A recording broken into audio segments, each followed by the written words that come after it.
السلام عليكم ورحمة الله وبركاته. إن الحمد لله نحمده ونستعينه ونستغفره ونعوذ بالله من شرور أنفسنا ومن سيئات أعمالنا. من يهده الله فلا مضل له ومن يضلل فلا هادي له وأشهد أن لا إله إلا الله وحده لا شريك له وأشهد أن محمدا عبده ورسوله أما بعد.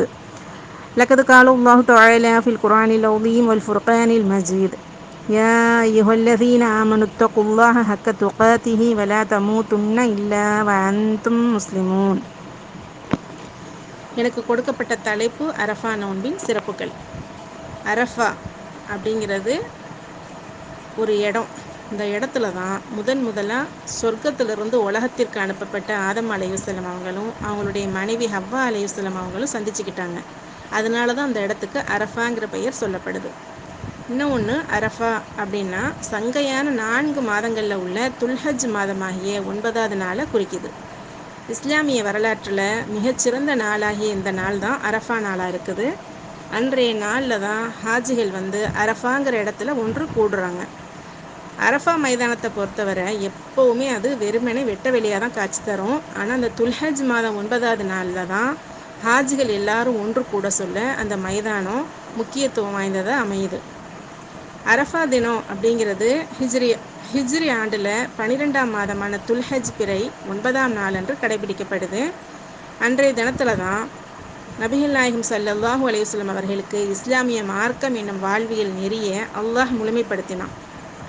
அது அல்லாஹ் தஆலா ஆண்டவன் 5வது அத்தியாயத்தில் 3வது வசனமாக நமக்கு குர்ஆனில் சொல்லி காட்டுறான்: இன்று உங்களது மார்க்கத்தை உங்களுக்காக நான் முழுமையாக்கி விட்டேன், எனது அருட்கொடையையும் உங்கள் மீது நான் நிறைவு செய்து விட்டேன், இன்னும் உங்களுக்காக இஸ்லாத்தை உங்களது மார்க்கமாக ஏற்றுக்கொண்டு விட்டேன். இந்த வசனம் எப்போ இறங்கப்பட்டுச்சு அப்படின்னு பார்த்தா, ஹிஜ்ரி 10ஆம் ஆண்டு நபிகள் நாயகம் ஸல்லல்லாஹு அலைஹி வஸல்லம் அவர்கள் மேற்கொண்ட ஹஜ்ஜின் போது துல்ஹஜ் பிறை 9ஆம் நாளான அரஃபா தினத்தின் போது தான் இறங்கப்பட்டுச்சு. இந்த வசனம் குறித்து அப்போதைய யூதர்கள் உமர் ரலியல்லாஹு அன்ஹு அவங்கள்ட்ட கேட்குறாங்க: நீங்கள் ஓர் இறை வசனத்தை ஓதுகிறீர்கள், அந்த வசனம் மட்டும் எங்களிடையே இறங்கி இருந்தால் அந்நாளை நாங்கள் பண்டிகை நாளாக ஆக்கி கொண்டிருப்போம் அப்படின்னு சொல்கிறாங்க. அதுக்கு உமர் ரலியல்லாஹு அன்ஹு அவங்க, அது எப்போது இறங்கியது, எங்கே இறங்கியது, அது இறங்கிய வேளையில் அரஃபா துல்ஹஜ் 9ஆம் நாளில் அல்லாஹ்வின் தூதர் நபிகள் நாயகம் ஸல்லல்லாஹு அலைஹி வஸல்லம் அவர்கள் எங்கே இருந்தார்கள் என்பதையெல்லாம் நான் அறிவேன். அல்லாஹின் மீது ஆணை, நாங்கள் அப்போது அரஃபாவில் இருந்தோம் என்று கூறினார்கள். இந்த ஹதீஸ் அறிவிக்கிறவங்க ஹல்ரத்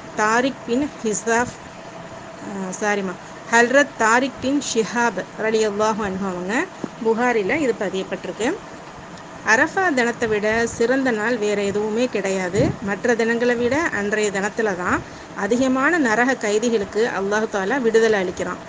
அன்று அல்லாஹ் தஆலா அடியார்களிடம் நெருங்கி அவர்களுடைய மாண்பு குறித்து வானவர்கள்ட்ட பெருமை பாராட்டுறான்னு சொல்லிட்டு நபி ஸல்லல்லாஹு அலைஹி வஸல்லம் கூறிய ஹதீஸை அன்னை ஆயிஷா ரலியல்லாஹு அன்ஹா அவங்க அறிவிக்கிறாங்க. இது முஸ்லீமில் பதியப்பட்டிருக்கு. அரஃபா அப்படிங்கிறது மக்காவிலிருந்து 22 கிலோமீட்டர் தொலைவில் உள்ள ஒரு மைதானம். ஹாஜிகள் துல்ஹஜ் 9ஆம் நாள் காலையிலிருந்து மாலை வரை அங்கு தங்கியிருப்பது கட்டாய கடமையாக இருக்குது. இஹ்ராம் உடையோட ஹாஜிகள் அல்லாஹ்விடம் கையேந்தி பிரார்த்தனை செய்து கொண்டிருக்கணும். அங்கே அரஃபா மைதானத்தில் குறிப்பிட்ட இடத்துல தான் தங்கணும் அப்படிங்கிறது இல்லை. அரஃபா மைதானத்தில் எந்த ஒரு இடத்துல வேண்டுமானாலும் தங்கலாம். துல்ஹஜ் 9ஆம் நாளின் அதிகாலை சுபுகு எனும் தொழுகையை முடித்துவிட்டு சூரியன் உதயமான பின்பு மினா எனும் இடத்திலிருந்து அரஃபாவை நோக்கி புறப்படணும். அரஃபாவிற்கு சேர நண்பகலாக மாறிடும். அந்த நண்பகலில் இருந்து மறுநாள் அதிகாலை வரைக்கும் அரஃபா மைதானத்தில் அமல்கள் செய்கிறதன் மூலமாக புனித ஹஜ்ஜு நிறைவேறிடும். அரஃபா தான் ஹஜ்ஜு என்பதே அரஃபாவில் தங்குறது தான். துல்ஹஜ் 10ஆம் இரவில் அதிகாலைக்கு முன்பு ஒருவர் அரஃபாவுக்கு வந்துட்டால் அவர் ஹஜ்ஜை அடைந்து கொள்வார் அப்படின்ட்டு நபிகள் நாயகம் ஸல்லல்லாஹு அலைஹி வஸல்லம் அவர்கள் அறிவிக்கிற ஹதீஸை ஹல்ரத் அப்துர் ரஹ்மான் பின் யமூர் ரலியல்லாஹு அன்ஹு அறிவிக்கிறாங்க. இது அஹ்மத், அபுதாவுத், நசஈ, திர்மிதிங்கிற பல ஹதீஸ் கிரந்தங்களில் பதியப்பட்டிருக்கு. உலகத்தில் பல பாகங்கள்ல இருந்தும் ஹஜ்ஜு கடமையை செய்ய மக்காவுக்கு வருகை தரக்கூடிய அனைத்து முஸ்லீம்களையும் ஒன்றிணைக்கக்கூடிய ஒரு ஒப்பற்ற தினம்தான் அரஃபா தினம். அன்றைய தினத்தில் அரஃபா திடலில் அனைவரும் ஒன்று திரண்டு நிறம், மொழி, குலம், நாடு, பணம், பதவி, சாதி அமைப்பு அனைத்தையும் துறந்து வேற்றுமையை குழி தோண்டி புதைத்து தீண்டாமையை வேரோடு சாய்த்து உலக ஒற்றுமையை நிலைநாட்டி வைக்கிறாங்க. உலக ஒற்றுமையை வலியுறுத்தும் உலக மகாநாடு அரஃபா தினம்தான். அரஃபாவில் உலக அமைதிக்காகவும் உலக நன்மைக்காகவும் தாய் நாட்டின் வளர்ச்சிக்காகவும் சமய நல்லிணக்கத்திற்காகவும் சமூக ஒற்றுமைக்காகவும் மனித வளத்திற்காகவும் பசியிலிருந்து விடுதலை பெறுறதுக்காகவும் பயத்திலிருந்து விடுபடுறதுக்காகவும் நோயிலிருந்து நிவாரணம் பெறுறதுக்காகவும் கடனில் இருந்து நிம்மதி பெறுறதுக்காகவும் மனித வளம் மேம்படுறதுக்காகவும் மன அமைதி பெறுறதுக்காகவும் எல்லாம் உள்ள அல்லாட்ட பிரார்த்திக்கிறாங்க. சுருக்கமாக நம்ம சொல்கிறதா இருந்தால் அரஃபா முஸ்லிம்களுக்கு கற்பிக்கும் பாடம் என்ன அப்படின்னா, இஸ்லாமிய அடிப்படை தவறாது கட்டொழுங்கை மீறாது வாழணும். முழுக்க அல்லாஹுக்கு கட்டுப்பட்டு சகோதரத்துவ உணர்வோடு சண்டை சச்சரவுகள் இல்லாமல் ஒற்றுமையாக வாழணும். ஷைத்தான் அவர்களை பார்த்து ஏமாற்றம் அடையணும் அப்படிங்கிறது தான். நபிகள் நாயகம் ஸல்லல்லாஹு அலைஹி வஸல்லம் அவங்க சொல்கிறாங்க, நான் அரஃபாவில் நபிகள் நாயகம் ஸல்லல்லாஹு அலைஹி வஸல்லம் அவர்களின் நபிகள் நாயகம் ஸல்லல்லாஹு அலைஹி வஸல்லம் சொல்லலை, சொல்கிறது ஒரு சஹாபா. அவங்க பேர் வந்து ஹல்ரத் உசாமா பின் சயீத் ரலியல்லாஹு அன்ஹு. அவங்க என்ன சொல்கிறாங்கன்னா, நான் அரஃபாவில் நபிகள் நாயகம் ஸல்லல்லாஹு அலைஹி வஸல்லம் அவர்களின் பின்னே ஒட்டகத்தில் அமர்ந்திருந்தேன். அவர்கள் தமது கைகளை உயர்த்தி பிரார்த்தனை செய்தார்கள். இது நஸீல பதியப்பட்டிருக்கு. அரஃபா நோன்போட சிறப்புகளை பார்க்கலாம். அரஃபா தினத்தில் ஹஜ்ஜுக்கு செல்லாதவர்கள் துல்ஹஜ் மாதம் பிறை 9ஆம் நாள் நோன்பு நோற்பது சுன்னத்தான காரியமாக இருக்குது. புனித ஹஜ்ஜில் ஈடுபடும் ஹாஜிகள் அரஃபா தினத்தில் அதிகம் நன்மைகள் பலவற்றை புரிவதற்கும் உத்வேகத்தோடையும் விவேகத்தோடையும் புத்துணர்ச்சியோடையும் செயல்படுவதற்கும் ஹாஜிகளுக்கு அரஃபா நோன்பு சுன்னத்து கிடையாது. ஹாஜிகள் அல்லாத மற்றவர்கள் துல்ஹஜ் 9ஆம் நாள் நோன்பு வைப்பது சுன்னத்தாக இருக்குது. அரஃபா நாளின் நோன்பை பற்றி நபிகள் நாயகம் ஸல்லல்லாஹு அலைஹி வஸல்லம் அவர்களிடம் கேட்கப்பட்டது. அதற்கு நபிகள் நாயகம் ஸல்லல்லாஹு அலைஹி வஸல்லம் அவர்கள், அது கடந்து போன ஓராண்டு மற்றும் எதிர்வரும் ஓராண்டு நிகழும் சிறு பாவங்களுக்கு பரிகாரமாக அமையும் அப்படின்னு சொன்னாங்க. இந்த ஹதீஸ் அறிவிக்கிறவங்க வந்து ஹல்ரத் அபு கதாதா ரலியல்லாஹு அன்ஹு அவங்க. இது முஸ்லீமில் பதியப்பட்டிருக்கு. அப்புறம் நபிகள் நாயகம் ஸல்லல்லாஹு அலைஹி வஸல்லம் அவர்கள் துல்ஹஜ் 9வது தினத்திலையும் ஆஷுரா தினத்திலையும் ஒவ்வொரு மாதமும் 3 தினங்களையும் நோன்பு நோக்கக்கூடியவராக இருந்தார்கள் சொல்லிட்டு அஹமதுலையும் அபுதாவுதுலையும் பதியப்பட்டிருக்கு. நபிகள் நாயகம் ஸல்லல்லாஹு அலைஹி வஸல்லம் அவர்கள் கூறினார்கள், அரஃபா நோன்பானது கடந்து போன வருடத்தினதும் பிறக்க உள்ள வருடத்தினதும் பாவங்களுக்கான பிராயச்சித்தமாக அமைந்து விடுகிறது. இது வந்து புகாரி, அபுதாவுது, திர்மிதி, நஸஈ, இப்னு மாஜான் பல கிரந்தங்களில் எழுதப்பட்டிருக்கு. அரஃபாவில் ஹாஜிகள் கூடும்போது அவர்கள் நோன்பு நோற்பது சுன்னத்து கிடையாது.